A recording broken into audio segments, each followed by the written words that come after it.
Bonjour à tous, nous voilà de retour en direct ici au Salon de l'Agriculture depuis le village Semence, en direct également sur Acteur Public TV.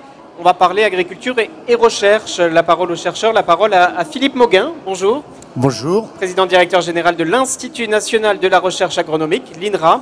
Et Christian Huyghe, bonjour. Bonjour. Directeur scientifique agriculture.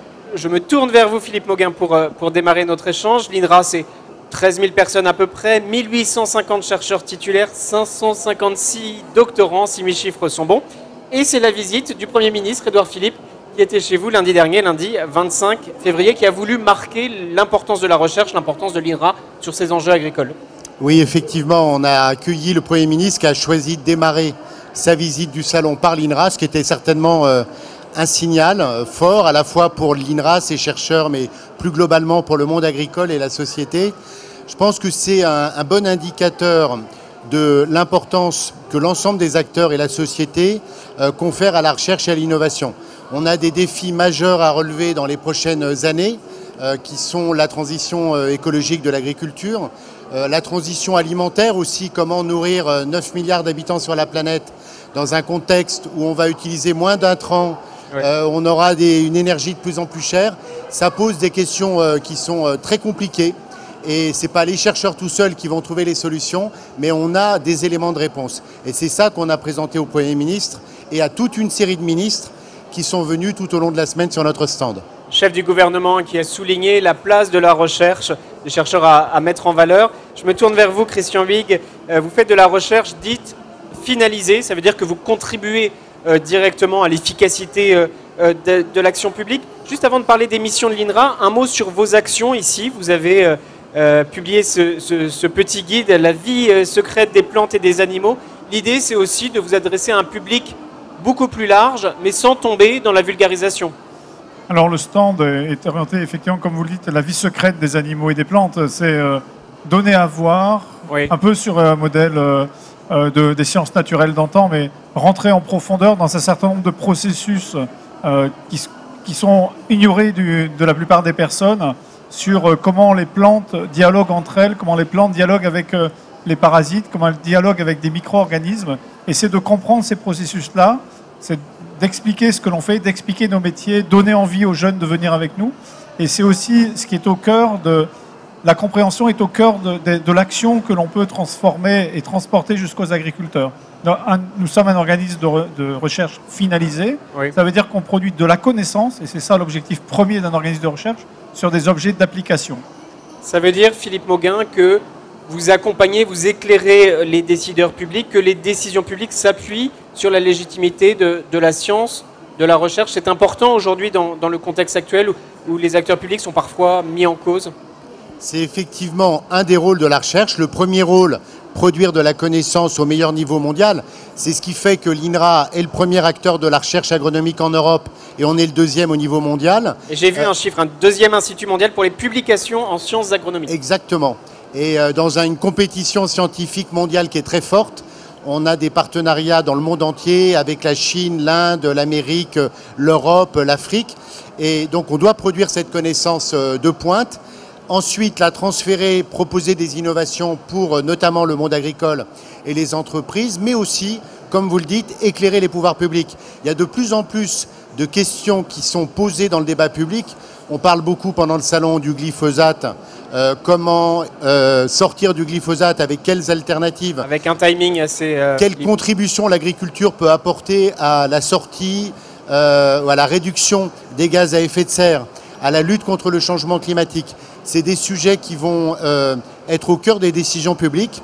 La COP, les engagements des États, et les États ont besoin d'avoir une recherche publique forte pour asseoir leurs décisions. C'est l'un des rôles de l'INRA aujourd'hui.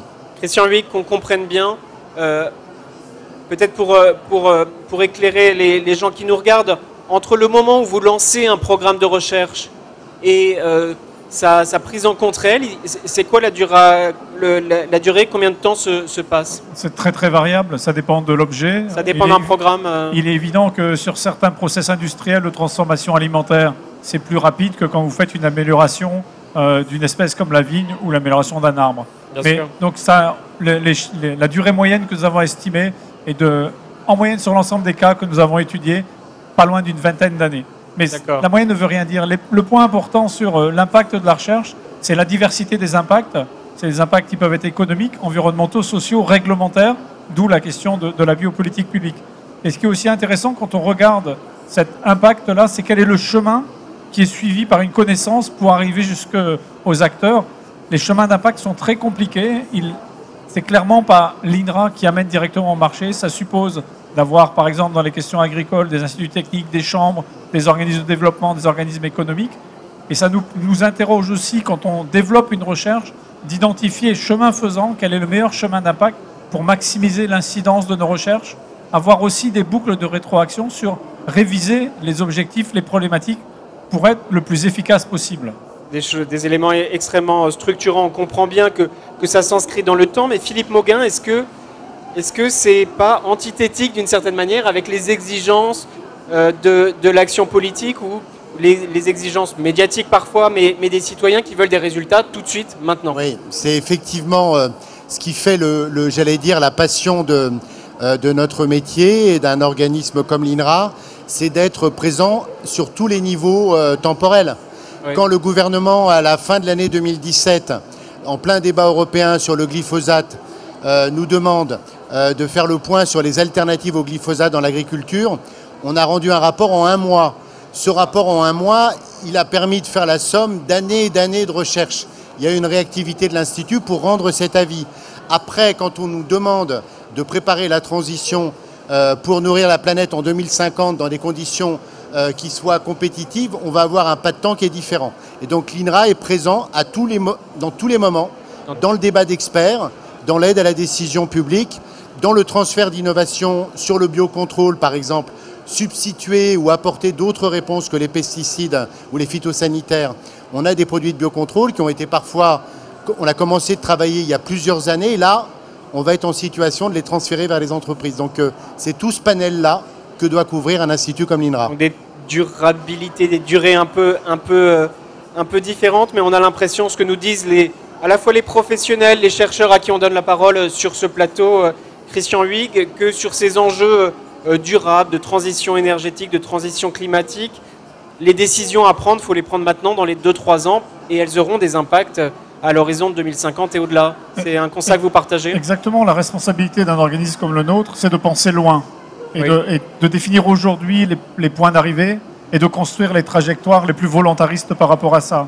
Et c'est la responsabilité d'un organisme comme le nôtre de faire cela et de donner aussi le sens de l'action. On sait qu'ensuite, il va falloir construire des trajectoires de changement.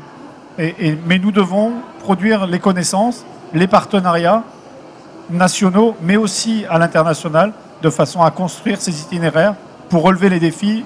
Vous avez mentionné les défis climatiques, il est majeur. Le défi sur la biodiversité, qui est vraiment sous pression du fait des pratiques agricoles, et améliorer la qualité de l'eau, la qualité de l'air. Ce que nous disent en rebond Philippe Mauguin, sur ces questions d'intervention publique, on voit aujourd'hui que les acteurs publics, privés, associatifs ne peuvent plus travailler en silo, que tout cela s'inscrit résolument en collaboration et s'inscrit aussi résolument dans des bassins de vie, dans les territoires. Est-ce que c'est le sens de votre action? Aussi, c'est vrai qu'on dit souvent dans le domaine environnemental qu'il faut penser globalement pour agir localement. Les chercheurs de l'INRA, ils essayent de faire ça, c'est-à-dire d'avoir une vision globale de la planète, de ses ressources limitées, des transitions à l'échelle de la planète, mais d'être capable de les insérer dans des réalités locales, territoriales. Donc on est impliqué par exemple dans des projets de territoire d'innovation en Nouvelle-Aquitaine pour accompagner le secteur de Bordeaux et le secteur de Cognac dans une transformation du vignoble, dans une vision agroécologique. On accompagne la métropole du Grand Dijon qui est en train de repenser l'approvisionnement alimentaire de la restauration collective avec des processus agroécologiques, la région Grand Est qui est en train de réfléchir à l'avenir de son secteur forestier, et on est aussi dans la même période avec les régions du Grand Ouest en train de repenser des filières d'élevage qui soient à la fois performantes au niveau économique, plus durables, et avec le bien-être animal mis en avant. C'est une petite révolution. Donc l'INRA essaye de faire ça, vision globale, une pensée à long terme, mais une action locale. Ça veut dire, Christian Huyghe, que vous devez intervenir dans les territoires, vous devez aller à la rencontre des acteurs locaux, qu'ils soient professionnels, qu'ils soient publics, justement pour identifier les problématiques et penser les scénarios de demain? C'est identifier les problématiques, penser les scénarios de demain et réfléchir à l'articulation que l'on fait entre des connaissances génériques et des processus génériques et leurs applications aux conditions locales.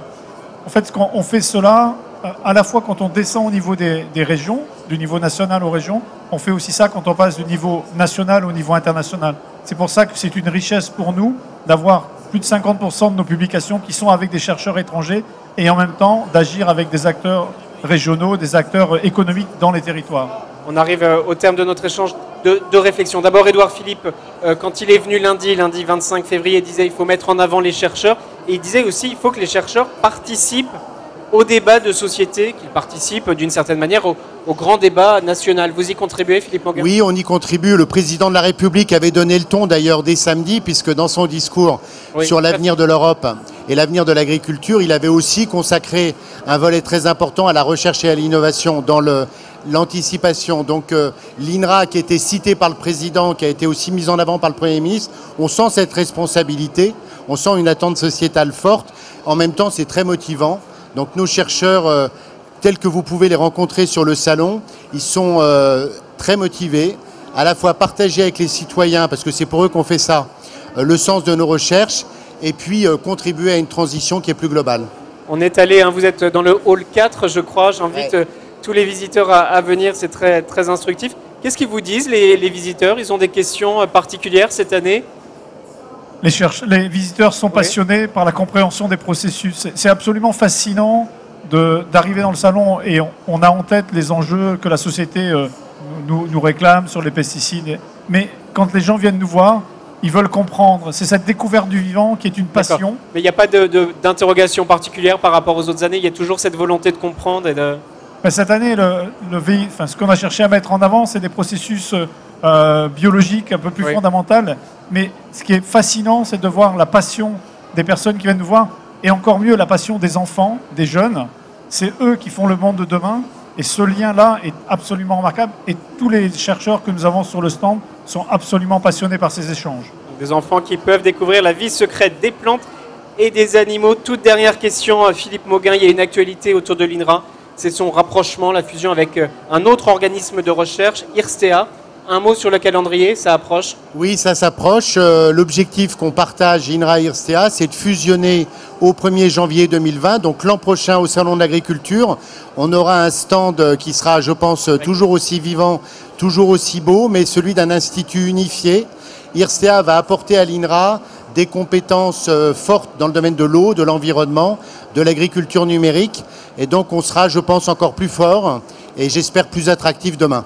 Rendez-vous l'année prochaine, le rendez-vous est fixé. Merci Philippe Mauguin, merci Christian Huyghe pour cet échange. Vous restez avec nous ici en direct du salon. On va donner la parole à la candidate de la France et de l'Europe à la FAO, l'ONU. Merci beaucoup.